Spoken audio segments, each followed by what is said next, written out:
Fresh tensions between France and Germany are challenging their relationship at a time when their unity is critical for broader European policy in tackling the energy crisis. French President Emmanuel Macron has hosted German Chancellor Olaf Scholz for lunch, with the leaders hoping to pare back differences on energy and defense and revitalize the European Union's key double act. Hackles have been raised on both sides since Russia's full-scale invasion of Ukraine, less than 3 months after Scholz took office last December, prompted crisis decisions taken under the pressure of the war and its knock-on effects. Berlin's move to spend up to €200 billion, $200 billion, subsidizing soaring gas prices and refusal to consider an EU-wide energy price cap netted Paris and other European capitals, which fear the effect on their energy costs. And France also sees commitments to cooperate on defense procurement floundering, given Germany's plans for a shared missile shield with other NATO nations using American equipment. Longer-term projects to jointly develop new fighter jets and tanks also face reluctance from big arms companies, which has worsened since the war broke out. The depth of the differences was laid bare by the recent delay to a regular joint cabinet meeting between Paris and Berlin, which would have been Scholz's first as chancellor.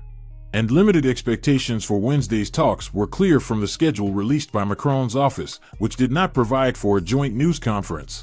The two leaders will continue their talks on defense, the economy, and energy with the aim of strengthening Franco-German cooperation, the presidency said in a statement. Differences between the EU's two largest and most populous economies, in the past often the brokers of compromise among the bloc's 27 members, have come at exactly the wrong time. Russia's invasion and the resulting disruption to the energy system have coincided with rising tensions between China and the West, as well as fears that more isolationist forces could return to power in Washington. Berlin and Paris also differ on how to adapt the EU to be more agile faced with new challenges and how quickly to admit new members. We can't allow ourselves not to have a united, strong Europe at this moment in history, former French Foreign Minister Dominique de Villepin warned on France Inter Radio. That starts with a fruitful French-German dialogue, he added. Moscow's burning of bridges with Europe means Germany faces a change to its model whose destabilizing nature must not be underestimated, Macron has said.